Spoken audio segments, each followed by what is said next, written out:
प्रभु जगन्नाथ दर्शन देवे पद्म भेषरे लगी पड़ी कारीगर माने पद्म भेषर कारीगर कथा जदि कहबा पाखापाखि दीर्घ 1.5 मास हेलाणी निजर कार्य लगी पड़ी निश्चित भाव में कहबा कोटी कोटी भक्त माने पद्म भेषरे दर्शन देवे एवं जहाँ जहाँ सब आवश्यकता रही भेषर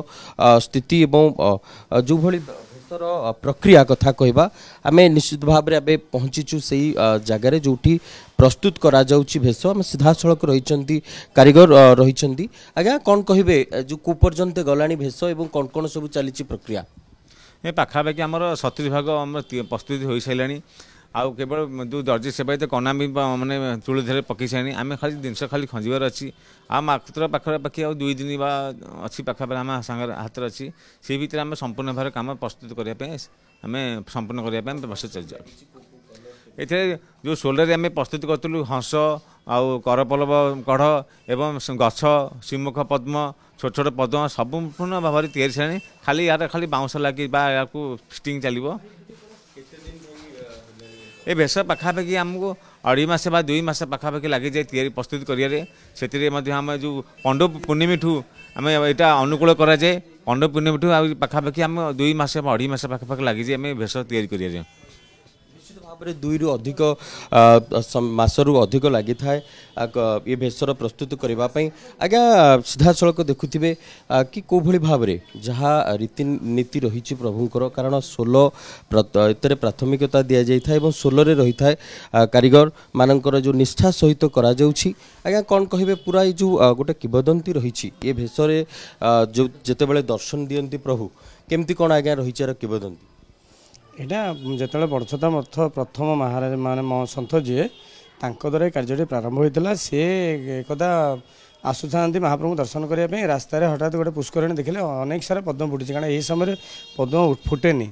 तेणुक से देखिले पुष्करणी पद्म गुटे फुटी कारण महाप्रभु अति प्रिय पद्म फूल सी कले सब पद्म कौन कले पुष्करण नहीं आसिले कि आस रास्ता तो अधिक से रास्ता भर कौन फूल गुड़े मौली जाइए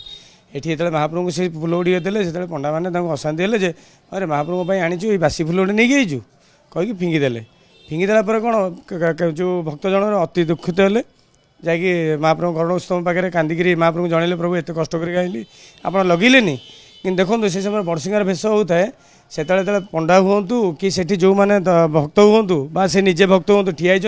महाप्रभु 3टा बड़ बड़ पद्म भितर श्रीमुख देखा जो पंडा मैंने से गुड़ा देखिले मन भर मनस्ताप है जो भक्त जनक आसला फूल से नहीं कि बोध महाप्रभु यही माने जो खेलटी कर तेणुक आसिक डाकिले क्षमा मागिले और कहले प्रभु जदि आपणकर इच्छा अच्छी ये जिनटी ताले प्रत्येक वर्ष यही दिन मानक जिनटी हो से दिन ठारू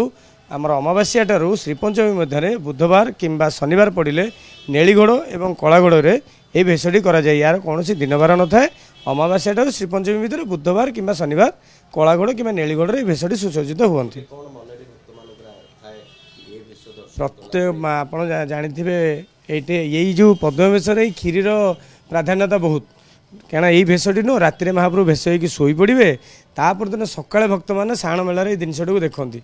तो है कौन महाप्रभु सरस्वती पूजा पूर्व होता है तो समस्ते सकाल अनी था काली रात महाप्रभु पद्म भेष होते चलो जा महाप्रभु देखा देखिकी आइला बेलू तर जो क्षीरी भोगटी होता है राति समस्ते छोट छोट ओली हो जार जहाँ सख्य होती महाप्रभु पाखर घर को आनी था आम पद्म भेष देखिकी आइलु प्रतिस्वरूप ये क्षीरी टे नहीं आई घर को ये गोटे अति माने महाप्रभु होती एक्चुअली शुद्ध ओडिया कहले सी है भेषुआ ठाकुर तांकर किसी काम ना सी बसी मतपुर जदि बास 8 बेला खाइबे मन आनंद शांति सुस्थ होगी भेषभूषा होगी बसवे यही कार्य आम मैंने महाप्रभु आशीर्वाद रू से कार्य करें बहुत भाग्यशाली निश्चित भाव में चातक भली अनै बसी कोटी कोटी भक्त जगन्नाथ महाप्रभुंकर अनेक भेष रही से भेष मध्यरु पद्म भेष अन्यतम जो भली भाव में ये भेषरे प्रभु आभूषण हेबे एवं राति जापन करने सहित सकाळ भेषरे भक्त मान को दर्शन देवे निश्चित भाव में भक्त मान से पवित्र दिन को अनै बसी को भली भाव में कालिया साहंतर ये पवित्र भेष दर्शन पाइबे बोली पुरी कैमरा पर्सन सुकांत सहित अर्णव को रिपोर्ट कनक न्यूज।